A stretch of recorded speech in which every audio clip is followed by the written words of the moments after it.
After taking the kit out of the box and going over it thoroughly, I moved on to marking off all of the mold lines with a permanent marker so I know where they are.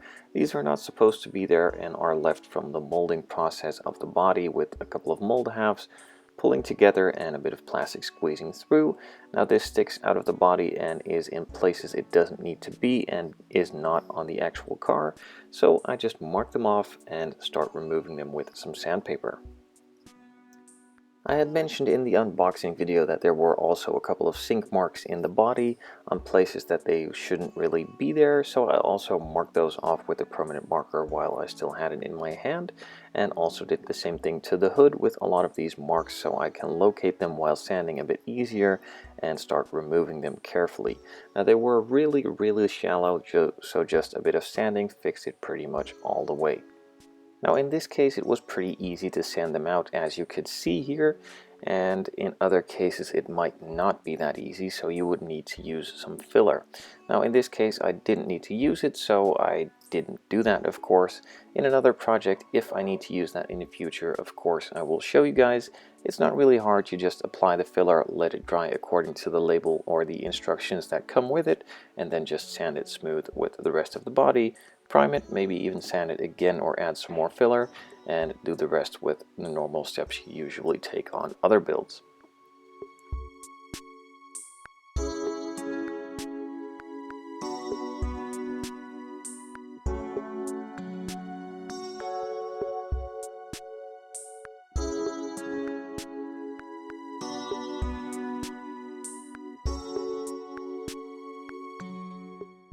With the first couple of sink marks removed, I noticed a couple more while sanding, so I marked them off as well, and then could remove those in the same manner as I did before.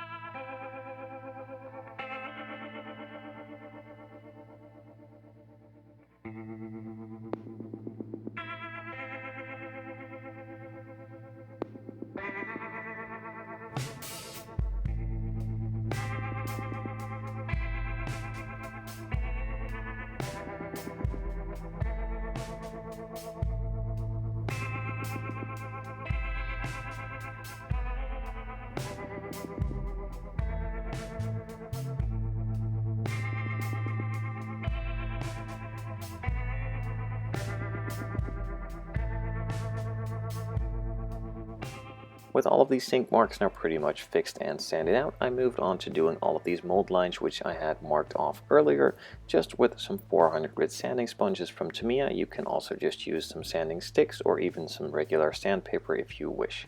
It is all up to preference and what you can get. Now if you don't know where to get it, I have a couple of links in the description down below, and for European customers I also have a web shop called thescalemodeler.com as shown at the beginning of the video. With all of these now fixed and removed, I just moved on to sanding the entire body with some 600 grit sandpaper in order to prepare it for primer. I also went over all of the panel lines with a panel line scriber to make them a bit deeper and wider so the paint could fill them up a bit easier and not just remove them after a couple of coats of paint.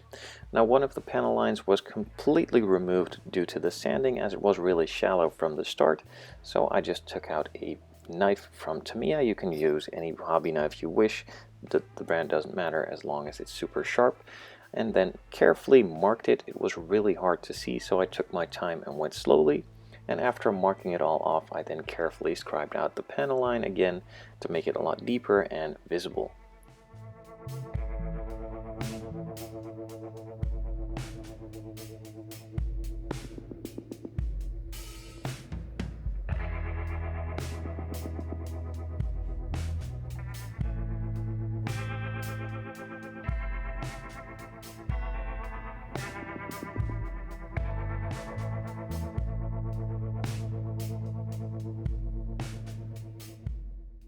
So this panel line is now fixed. It is all visible again and looks the same as all the others, so I moved on to scribing all the panel lines, cleaned off all the dust from the body, and moved on to the spray booth.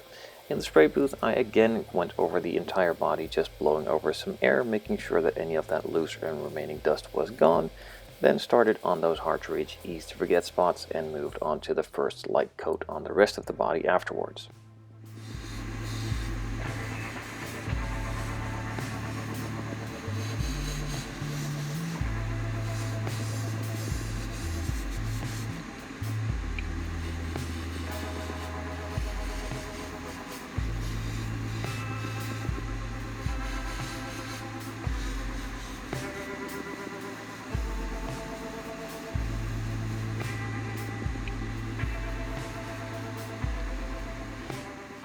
So with all of the dust removed and those hard to reach, easy to forget spots all covered, I moved on to the main coat on the body itself. I have a link in the description to the airbrush I use, and also have some setup guides on what I use air pressure wise and stuff like that, plus a lot of other tools. So if you are interested in stuff like that, don't forget to check out the link in the description.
The first coat was applied and I let that dry for about 5 to 10 minutes. It was really light, you could still see a couple of blue spots peek through, and those were all covered with this second coat.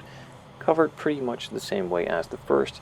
After this one, I just let it sit and dry for a couple of hours before moving on to the next step.